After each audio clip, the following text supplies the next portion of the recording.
One TV news. ముందుగా bulletin లో headlines చూద్దాం.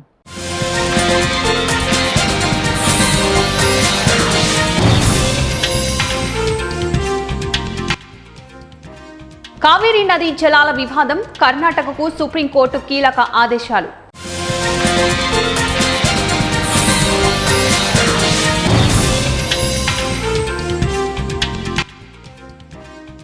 నైరుతి భై భై, పసిడి నేలను పలకరించకుండానే వీడ్కోలు.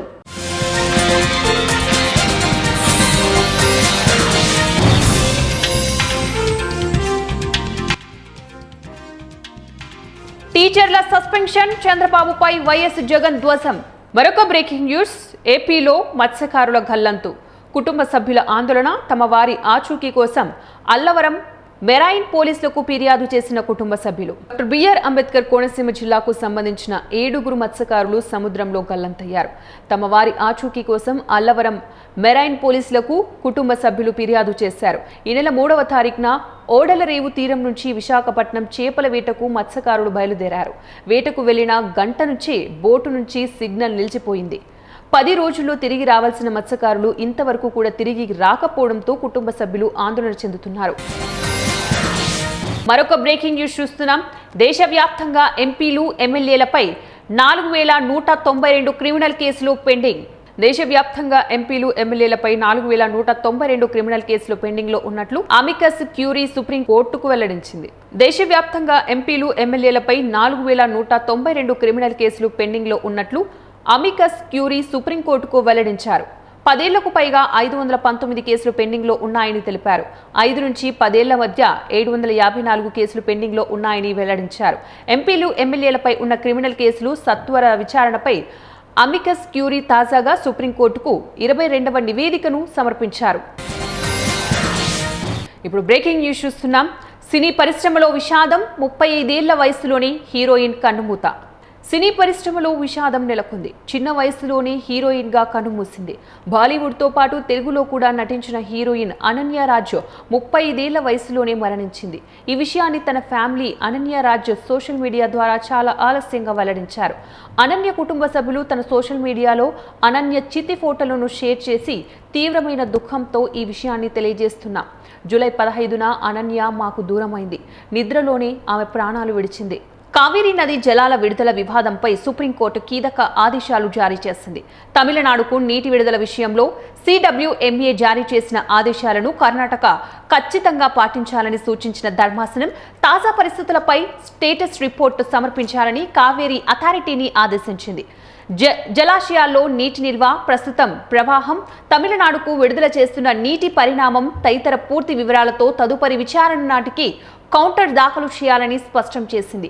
తమిళనాడు ప్రభుత్వం దాఖలు చేసిన పిటిషన్పై జస్టిస్ విక్రమ్నాథ్, జస్టిస్ సందీప్ మెహతాతో కూడిన ధర్మాసనం విచారణ చేపట్టింది. ఆగస్టు 12, 13 తేదీల నుంచి 15 రోజుల పాటు రోజుకు 12,000 క్యూసెక్ల నీటిని తమిళనాడుకు విడుదల చేయాలని CWMA ఇచ్చిన ఆదేశాల అమలుపై ఇరు రాష్ట్రాల సీనియర్ న్యాయవాదులు తమ వాదనలు వినిపించారు. కొద్ది వారాల పాటు పలకరించి కుండపోత వర్షాలతో అల్లకల్లోలం సృష్టించిన నైరుతి రుతుపవనాలు ఇప్పుడు నిశ్శబ్దంగా దేశం నుంచి వీడ్కోలు పలికేందుకు సిద్ధమవుతున్నాయి. భారత వాతావరణ శాఖ గణాంకాల ప్రకారం జూన్ 4 నుంచి ఇప్పటి వరకు దేశవ్యాప్తంగా నమోదైన సాధారణ వర్షపాతంలో ఏకంగా 13% లోటు కనిపిస్తోంది. వాయువ్య భారత్లోకి పొడి గాలులు ప్రవేశిస్తూ ఉండటంతో రుతుపవనాల నిష్క్రమణ ప్రక్రియకు ప్రాథమిక సంకేతాలు స్పష్టంగా కనిపిస్తున్నాయని వాతావరణ నిపుణులు చెబుతున్నారు. ఇకపై వర్షాలు పడటం బంగాళాఖాతంలో ఏర్పడే కొత్త అల్పపీడనాలపైనే ఆధారపడి ఉంటుంది. ప్రభుత్వ ఉద్యోగులపై, అందులోనూ ఉపాధ్యాయులపై ఆంధ్రప్రదేశ్ ప్రభుత్వం కక్ష సాధింపు చర్యలకు పాల్పడుతోందని వైఎస్ఆర్ కాంగ్రెస్ పార్టీ అధినేత, మాజీ ముఖ్యమంత్రి వైఎస్ జగన్మోహన్ రెడ్డి తీవ్రంగా మండిపడ్డారు. వైఎస్ఆర్ కడప, అనంతపురం, సత్యసాయి జిల్లాలకు చెందిన 5 ఉపాధ్యాయ సంఘాల నేతలను సస్పెండ్ చేయడాన్ని ఆయన తప్పుపట్టారు. సీనియర్ టీచర్లకు టెట్ నిబంధన నుంచి మినహాయింపు కోరుతూ ఎంపీల సహకారంతో కేంద్ర ప్రభుత్వానికి వినతిపత్రం ఇవ్వడం నేరమా అని నిలదీశారు. ప్రభుత్వం చేయాల్సిన పనిని తాము చేస్తే రాజకీయ ముద్ర వేసి సస్పెన్షన్లు విధిస్తారా అని ధ్వజమెత్తారు. చంద్రబాబు ప్రభుత్వం రెడ్ బుక్ రాజ్యాంగంతో అరాచక పాలన సాగిస్తోందని జగన్ ఆరోపించారు. ఎన్డీఏలో భాగస్వామిగా ఉన్న చంద్రబాబు ఈ టెట్ నిబంధనపై అసెంబ్లీలో తీర్మానం చేసి కేంద్రంపై ఎందుకు ఒత్తిడి తేవలేదని ప్రశ్నించారు. సమస్యను పరిష్కరించాల్సింది పోయి టీచర్లపై సస్పెన్షన్ వేటు వేయడం దారుణమని మండిపడ్డారు. వెంటనే ఆ 5 టీచర్లపై విధించిన సస్పెన్షన్లను ఎత్తివేయాలని, లేదంటే ఆ టీచర్లకు న్యాయపరంగా పూర్తిగా అండగా నిలుస్తానని ఆయన హామీ ఇచ్చారు. గవర్నర్ కోటాలో ఖాళీ అయిన 2 ఎమ్మెల్సీ స్థానాల భర్తీకి ప్రభుత్వం ప్రతిపాదనలు సిద్ధం చేసినట్లు తెలిసింది. ఎస్సీ బీసీల నుంచి ఒక్కొక్కరికి అవకాశం కల్పించబోతున్నారు. టీడీపీ పొలిట్ బ్యూరో సభ్యుడు వర్ల రామయ్యతో పాటు రాయలసీమ నుంచి టీడీపీ అనంతపురం లోక్సభ నియోజకవర్గ అంగన్వాడీ సంఘం అధ్యక్షురాలు దళవాయి రమాదేవి పేర్లను ప్రతిపాదించినట్లు సమాచారం. త్వరలోనే వీరి పేర్లను అధికారికంగా ప్రకటించే అవకాశం కూడా ఉంది. టీడీపీ సీనియర్ నాయకుడైన వర్ల రామయ్య గతంలో రాష్ట్ర రోడ్డు రవాణా సంస్థ చైర్మన్గా వ్యవహరించారు. 2009 ఎన్నికల్లో తిరుపతి లోక్సభ స్థానం నుంచి టీడీపీ తరపున పోటీ చేశారు. గుంటూరు, కృష్ణా జిల్లాల నుంచి ఉపాధ్యాయ ఎమ్మెల్సీ పీడీఎఫ్ అభ్యర్థిగా ఎం హనుమంతరావును, పీడీఎఫ్ ఎమ్మెల్సీ బొర్రా గోపిమూర్తి, మాజీ ఎమ్మెల్సీలు వి బాలసుబ్రహ్మణ్యం, కేఎస్ లక్ష్మణరావు, ఐ వెంకటేశ్వరరావు ప్రకటించారు. హనుమంతరావు 30 ఏళ్లు ఉపాధ్యాయుడిగా సేవలందించి గత జూన్లో పదవీ విరమణ పొందారు. ఏపీ ఐక్య ఉపాధ్యాయ సమైక్యలో మండల ప్రధాన కార్యదర్శి నుంచి జిల్లా అధ్యక్ష, ప్రధాన కార్యదర్శి వరకు వివిధ స్థాయిల్లో పనిచేశారని తెలిపారు. హనుమంతరావు అభ్యర్థిత్వానికి యూటీఎఫ్ మద్దతు ప్రకటించింది. ఎన్టీఆర్ జిల్లా విసన్నపేట తహసీల్దార్ కార్యాలయంలో పీజీఆర్ఎస్ కార్యక్రమంలో వీఆర్ఓ పార్థసారథి అస్వస్థకు గురయ్యారు. బీపీ పడిపోవడంతో ఒక్కసారిగా కుప్పకూలారు. వెంటనే స్పందించిన తహసీల్దార్ కె లక్ష్మీ కళ్యాణి ప్రథమ చికిత్స అందించి మెరుగైన వైద్యం కోసం హాస్పిటల్కి తరలించే ఏర్పాట్లు చేశారు. తహసీల్దార్ చూపిన చొరవపై స్థానికులు ప్రశంసలు కురిపించారు.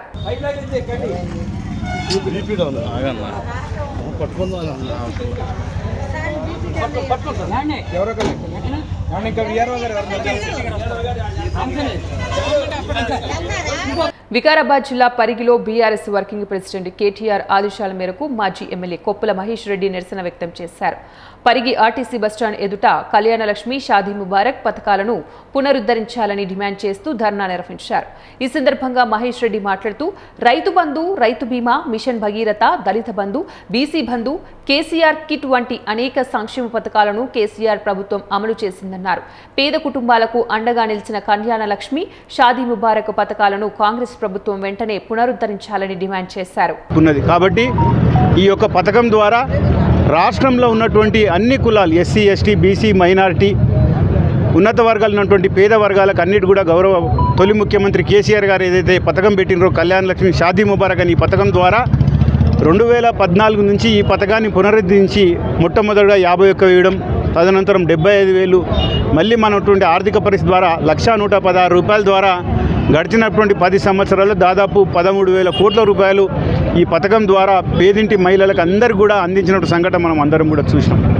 కానీ ఈ కాంగ్రెస్ పార్టీ అధికారంలోకి రాకముందు ఇచ్చినటువంటి ఏదైతే 420 దొంగ హామీలు ఉన్నాయో ఈ హామీలన్నీ కూడా నెరవేర్చొద్దనే ఉద్దేశంతో కేసీఆర్ గారు పెట్టినటువంటి స్కీమ్లను అన్నింటిని కూడా బంద్ చేయాలి, కేసీఆర్ గారు ఆనవాళ్ళు ఉండొద్దనే ఉద్దేశంతో ఏదైతే ఈ పాలన చేస్తుండ్రో దీన్ని చర్మగీతం పాడే రోజులు దగ్గర పడ్డాయి. కాబట్టి ఇప్పటికైనా రాష్ట్ర ప్రభుత్వం 2.5 సంవత్సరాలు అవుతుంది, మీరు ఇచ్చినటువంటి హామీలు ఒక్కడు కూడా నెరవేర్చలేరు. కానీ ఉన్నటువంటి స్కీమ్లను కూడా కొనసాగించకుండా ఉన్నటువంటి రైతు బంధుని ఇప్పటికీ 3 సార్లు 4 సార్లు ఎగ్గొట్టినారు. ఈ కళ్యాణ లక్ష్మి, షాదీ ముబారక్ చెక్కులు కూడా ఈ 2.5 సంవత్సరాలు చూస్తుంటే ఆ చెక్కులు అన్నీ కూడా పెండింగ్ ఉంటున్నాయి. గతంలో మేము ఉన్నప్పుడు ప్రతి నెలకు 2 నెలలకు ఒకసారి చెక్కులు వంచేది, కానీ ఇప్పుడు 6 నెలలు అయితే కూడా చెక్కులు వస్తలేవు. ఇప్పటికీ దాదాపు మన నియోజకవర్గంలో 500-600 చెక్కులు పెండింగ్ ఉన్నాయి. అంటే ఇదంతా కూడా వాళ్ళకి పాలన మీద పట్టు లేదు. ఈ స్కీమ్ను కొనసాగించొద్దన్న ఉద్దేశంతో ఏదైతే కోర్టులో వేసినటువంటి పిల్లును ఉందో దాన్ని కౌంటర్ దాఖలు చేయకుండా కాలయాపన చేసుకుంటూ ఇది కోర్టు మీద నెపం పెట్టాలని ఏదైతే రాష్ట్ర ప్రభుత్వం ఆలోచన చేస్తుందో దీన్ని ప్రజలందరూ కూడా గమనిస్తున్నారు. ఇవాళ మీకు చిత్తశుద్ధి ఉంటే ఎంబడే ఆ కౌంటర్ దాఖలు చేసి ఆ ఉన్నటువంటి స్టేను వెకేట్ చేయించి ఆ ఉన్నటువంటి ఏవైతే చెక్కులు ఉన్నాయో ఎంబడే తొందరగా ప్రతి పేదింటి మహిళకు కూడా అందించే విధంగా మీరు చేయాలి. ఎందుకంటే గతంలో ఏం చెప్పారు, ఎన్నికలప్పుడు మీరు పెళ్ళిళ్ళు అయినాక 3 నెలలకు ఇస్తుండ్రు, పిల్లలు పుట్టినాక ఇస్తుండ్రు అని చెప్పినటువంటి కాంగ్రెస్ నాయకులు మేము పెళ్లి రోజే చెక్కులు ఇస్తామని గప్పాలు కొట్టిండ్రు. దాంతోపాటు తులం బంగారం ఇస్తామని చెప్పారు.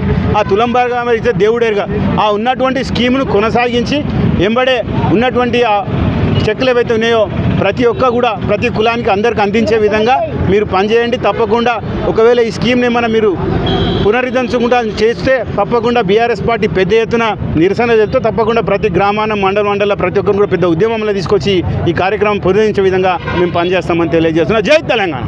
కర్నూలు జిల్లా మంత్రాలయం నియోజకవర్గంలోని 4 మండలాల్లో ఏపీయూడబ్ల్యూజే 70వ ఆవిర్భావ దినోత్సవ వేడుకలను ఘనంగా నిర్వహించారు. యూనియన్ కమిటీ ఆధ్వర్యంలో కేక్ కట్ చేసి ప్రభుత్వ హాస్పిటల్లో గర్భిణీలు, బాలింతలకు బ్రెడ్, పాళ్లు పంపిణీ చేశారు. జర్నలిస్టులకు ఇంటి పట్టాలు మంజూరు చేయాలని కోరుతూ తహసీల్దార్కు వినతి పత్రం అందజేశారు. ఈ సందర్భంగా మండల అధ్యక్షుడు అంజీ మాట్లాడుతూ జర్నలిస్టుల సమస్యల పరిష్కారానికి, హక్కులు, సంక్షేమం కోసం ఏపీయూడబ్ల్యూజే నిరంతరం కృషి చేస్తోందని తెలిపారు. ఈ కార్యక్రమంలో యూనియన్ నాయకులు, జర్నలిస్టులు పాల్గొన్నారు.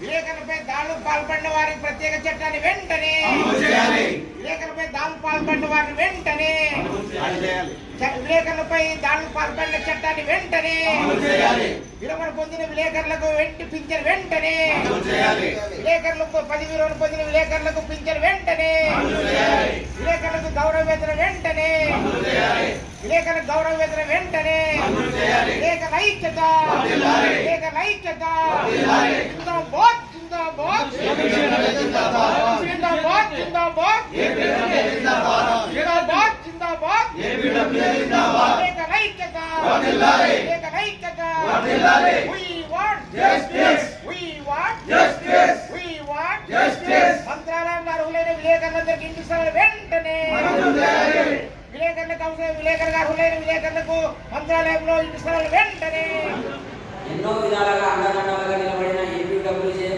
మనం ఎంతో రుణపడి ఉండాలి. ఎందుకంటే ప్రతి పత్రికా సమావేశానికి అండంగా నిలబడి ఉన్న మన ఏపీడబ్ల్యూజే దానికోసం పోరాటం ఎన్నో విధాలుగా చేసింది. ఎన్నో సంవత్సరాలుగా పోరాటం చేస్తూనే ఉన్నాం. దీనికి ఐక్యంగా అందరూ కలిసికట్టుగా పోరాడాలని కోరుకుంటున్నాను. ఏపీడబ్ల్యూజే ఏపీడబ్ల్యూజే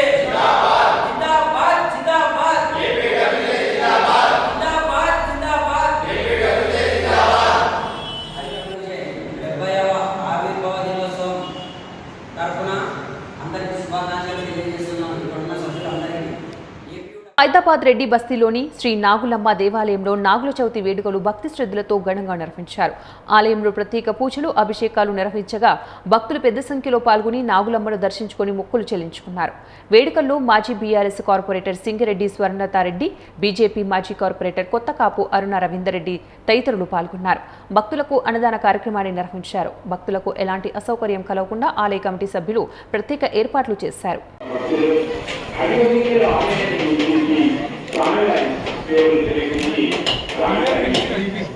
అమ్మా కొద్దిగా ఒకసారి చూడండి, అందరూ ఒకసారి చూడండి.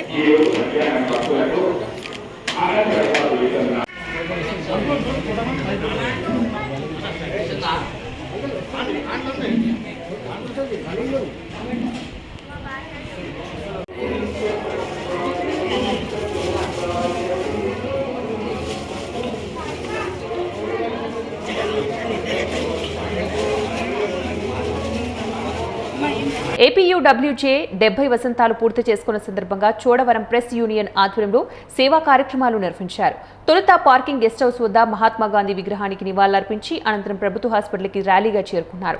హాస్పిటల్లో చికిత్స పొందుతున్న రోగులకు రగ్గులు, పండ్లు, బ్రెడ్స్ పంపిణీ చేశారు. ఈ సందర్భంగా జర్నలిస్టుల ఐక్యతతో పాటు సామాజిక సేవా కార్యక్రమాలను కూడా కొనసాగిస్తామని యూనియన్ అధ్యక్షుడు బత్తుల రామకృష్ణ తెలిపారు.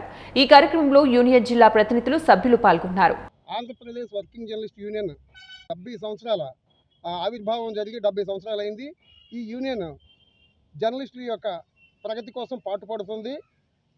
అలాగే జర్నలిస్టుల కోసం మాత్రమే ఉద్భవించిన యూనియన్ 70 సంవత్సరాలు చేసుకొని 71వ సంవత్సరాలకు అడుగు పెడుతుంది. ఇది మాకు చాలా గర్వకారణంగా ఉంది. కారణం ఏంటంటే ఈ యూనియన్లో సభ్యులుగా ఉన్నందుకు మేమందరం చాలా గర్వంగా ఫీల్ అవుతున్నాము. ఎందుకంటే జర్నలిస్ట్ యొక్క అభివృద్ధి, సంక్షేమమే, యోగక్షేమాలే ముఖ్యంగా ఎన్నో పోరాటాలు చేసిన ఏపీడబ్ల్యూజేకి ధన్యవాదాలు తెలియజేస్తూ మమ్మల్ని సభ్యులుగా ఉన్నందుకు మేము ప్రతిష్టాత్మకంగా ఫీల్ అవుతున్నాం. అంతేకాకుండా మరింత కాలం కొత్తగా వచ్చే వాళ్ళకి, రాబోయే వాళ్ళ తరాలకి కూడా ఆదర్శంగా నిలబడి యూనియన్లు అన్నిటికన్నా రారాజులా నిలవాలని మేము కోరుకుంటున్నాం. చోడవరం నియోజకవర్గ ప్రధాన కేంద్రంలో ర్యాలీ నిర్వహించి చోడవరం గవర్నమెంట్ హాస్పిటల్లోకి వెళ్ళి అక్కడ పేషెంట్లందరికీ కూడా మాకు తోచిన ఏదో సహాయక కార్యక్రమం చేయడం జరిగింది. దెందులూరు నియోజకవర్గంలో కమ్మవారికి ప్రాణరక్షణ లేకుండా పోయిందని ప్రముఖ న్యాయవాది ఈడుపుగంటి శ్రీనివాసరావు ఆరోపించారు. ఎమ్మెల్యే చింతమనేని ప్రభాకర్ రావు బుల్డోజర్ రాజకీయాలకు పాల్పడుతున్నారని విమర్శించారు. తనపై ఇటీవల 5 కేసులు పెట్టారని, గ్రామాల్లో తమ వర్గానికి చెందిన వ్యక్తులపై దాడులు, దౌర్జన్యాలు జరుగుతున్నాయని ఆరోపించారు. పెదవేగి మండలం జగన్నాథపురంలో టీడీపీ కార్యకర్త చిన్న షెడ్డు వేసుకుని వ్యాపారం చేసుకుంటూ ఉండగా బుల్డోజర్తో కూల్చివేశారని ఆరోపించారు. ఈ వ్యవహారంపై సీఎం చంద్రబాబు, మంత్రి నారా లోకేష్ కు తెలిసినా చర్యలు లేకపోవడం బాధాకరమన్నారు. రాజ్యంలో దుర్యోధన పరిపాలనలో దుర్యోధన దాష్టీకాల పర్వం కమ్మవారి ఇక్కట్లు. కేవలం ఈరోజు మేము ఈ దెందులూరు నియోజకవర్గంలో కమ్మవారి పైన జరుగుతున్న దాష్టీకాల గురించి, ఇతను ఏ విధంగా కమ్మవారి మీద దాడులు చేస్తున్నాడు, కమ్మవారి మీద దాడులకు ఏ విధంగా ప్రేరేపణ చేస్తున్నాడు అనే ఆస్పెక్ట్ మీద మీ ముందు సాక్ష్యాధారాలతో సహా కొన్ని వీడియోస్ డిస్ప్లే చేసే కార్యక్రమంలో మీ ముందుకు రావడం జరిగింది ఈరోజు. దీనికి ముందుగా మేము ఇక్కడ నేను పాలాడు భాను ప్రకాష్ గారు, వారి వైఫ్ శ్రావణి, మేమంతా కూడా ఒరిజినల్గా మేము తెలుగుదేశం పార్టీకి చెందిన వ్యక్తులు. అయితే 1924లో ఆనాటి యువగాళం వాలంటీర్స్ 55 మందిని అరెస్ట్ చేస్తే ఆ 55 మందిని నేను బెయిల్స్ మీద తీసుకుని రాజమండ్రి సెంట్రల్ జైలు నుండి ఆయన తీసుకుని ఆ రోజు రాజమండ్రిలో ఉన్న బోనమ్మ గారి దగ్గరకు తీసుకెళ్ళి 55 మందిని నేను అప్పచెప్పడం జరిగింది. ఆ రోజు నాతో పాటుగా ఈరోజు శాప్ చైర్మన్గా ఉన్న రవినాయుడు, నారా ప్రశాంత్ నాతో పాటు ఉన్నారు. వాళ్ళు అది ఏమి జరిగింది, నేను పార్టీకి ఏం చేశాను ఏంటి అనేది వాళ్ళకి మీలో కొంతమంది కోర్టుకు వచ్చి కూడా కంటెస్ట్ చేశారు. కోర్టు యాక్సెప్ట్ చేయని విషయం మీకు తెలిసి ఈ ప్రెస్ సోదరులు ఎదురా మీరు అది కప్పెట్టి అబద్ధపు సంగతులతో ప్రెస్ మీట్ మీరు రిలీజ్ చేశారు. మీరు చేశారు. మీకు నేను చేసే విజ్ఞప్తి ఏంటి అంటే, మా భస్మాసురుడు చేతి కిందకి వెళ్ళిన దెందులూరు నియోజకవర్గంలో ఏ నాయకుడు, ఏ కార్యకర్త కూడా భస్మం అయిపోయారు. ఆ భస్మం అయిపోయి అందరూ ఎడంగా జరిగారు. ఇక మీరు కొత్త వాళ్ళు వచ్చారు, మీరు కూడా ఆలోచన చేసుకోండి, మీరు రికార్డు వెరిఫై చేసుకోండి. నేను జిల్లా కోర్టుకి స్వయంగా డబ్బు కట్టి నేను చేశాను, కొనుక్కున్నా. మీకు అభ్యంతరం ఉంటే అదే కోర్టుకి వెళ్ళండి, కోర్టుని క్వశ్చన్ చేయండి. నేను చేసిన తప్పు అయితే కోర్టు ద్వారా మీరు తీసుకోండి. మీ భస్మాసురుడు అనేవాడు ఈ 2.5 సంవత్సరాలు దాటితే మీకు కనపడ్డం వినపడ్డం. కానీ మీరు నా మీద నేనేదో భూపాకాసురుడు అని వీడియోలు పెట్టారు. దానికి మీ అందరికీ ఆ యూట్యూబర్కి కలిపి 5 కోట్ల రూపాయల నష్టపరిహారానికి నేను మీకు నోటీసులు ఇప్పించడం జరిగింది. మీరు పాపం ఆ నోటీసులు పట్టుకోవడానికి కూడా భయం వేసి మా అడ్రస్ ఇది కాదు అని చెప్పి రిటర్న్ చేశారు. ఎప్పటికైనా ఈ ప్రెస్ ద్వారా మీకు నేను చేసే విజ్ఞప్తి ఏంటంటే, బేషరతుగా క్షమాపణ చెప్పండి ఆ వీడియో పెట్టినందుకు, లేదా 5 కోట్లు కట్టడానికి కోర్టు మెట్లు ఎక్కడానికి మీరు సిద్ధంగా అండి. మిమ్మల్ని ఏ భస్మాసురుడు కాపాడుతాడో చూసుకోండి. ఇకపోతే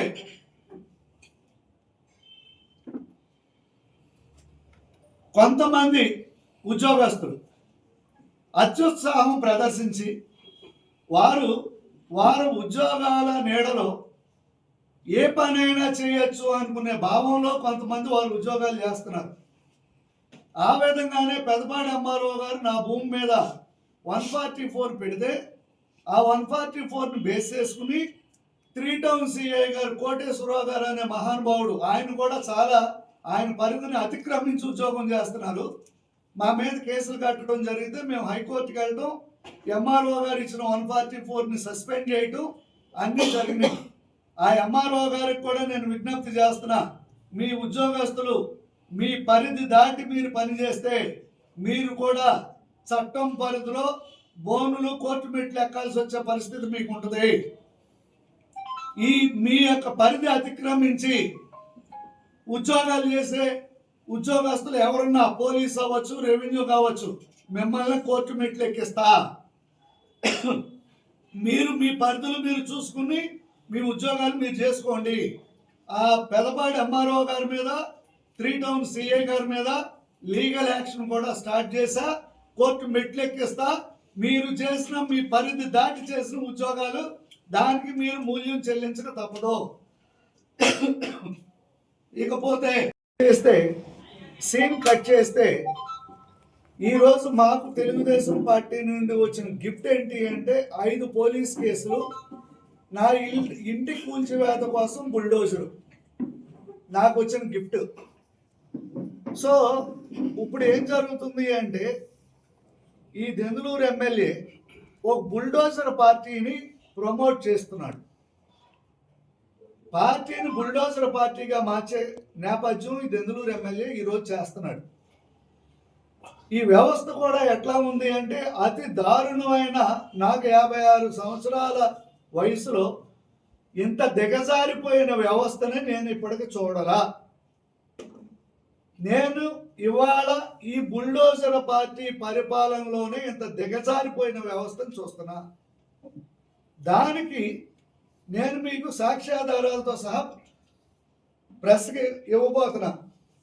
5 కేసులు నా మీద పెట్టినట్లో ఒక కేసు ఇతని యొక్క అక్రమ మద్యం దందాలో నేను అడ్డం పడిన దానికి ఒక గిఫ్ట్.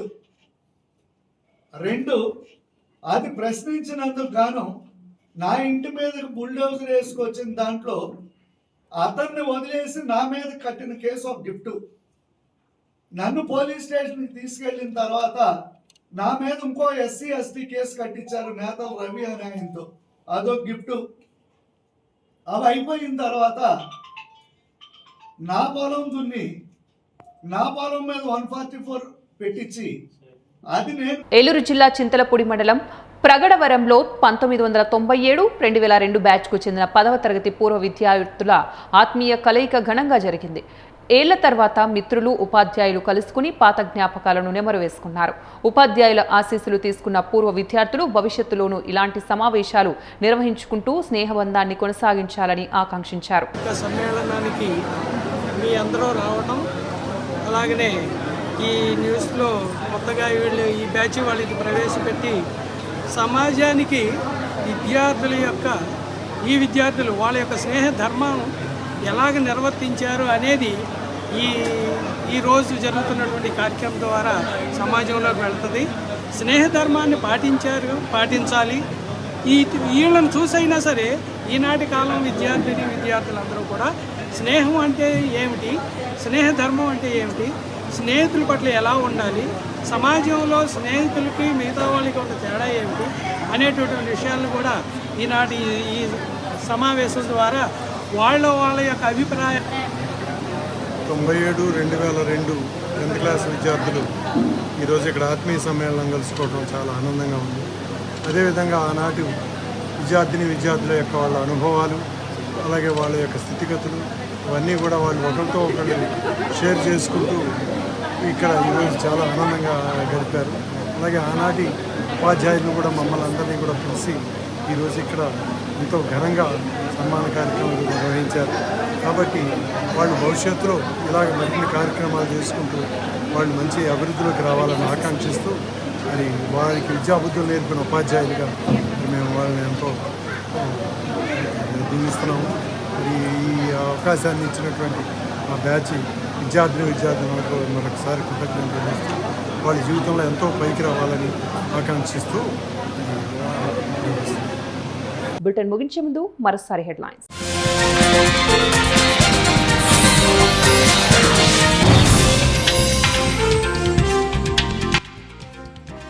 కావేరీ నదీ జలాల వివాదం, కర్ణాటకకు సుప్రీంకోర్టు కీలక ఆదేశాలు.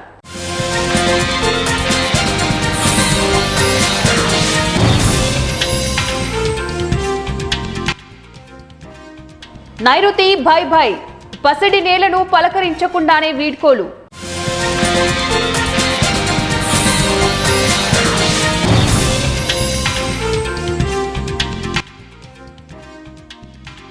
టీచర్ల సస్పెన్షన్, చంద్రబాబుపై వైఎస్ జగన్ ధ్వజం. ఇవి ఇప్పుడు బులెటిన్ డీటెయిల్స్. నెక్స్ట్ బులెటిన్ లో మళ్ళీ కలుద్దాం. Until then keep watching 1TV news.